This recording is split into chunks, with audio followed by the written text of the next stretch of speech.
Gazetecilik hani gücü çok yüksek olan bir meslek. Ne demek istiyorum? Yani mesela bir haberin etkisi çok büyük olabiliyor. Bunu aslında gazeteci farkında olması lazım. Yani elindeki gücün farkında olması lazım.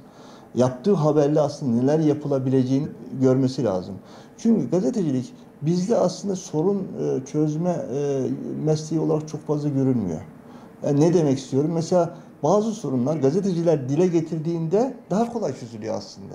Yani gazeteciler biraz böyle hani sadece resmi açıklamalarla yetinmeseler, daha çok böyle halkın arasında e, dolaşıp halkın sorunlarına tercüman olsalar aslında daha çok sorunu daha kolay yoldan çözme aracı haline gelebilirler. Eğer bir yerde bir yanlışlık varsa oraya gazeteci haber yaptığında o zaman otoriteler diyor ki yani burada bir sorun varmış, biz sorunu hani çözelim. Gazetecilik sorunların çözümü için otoriteleri zorlayan bir meslek grubudur.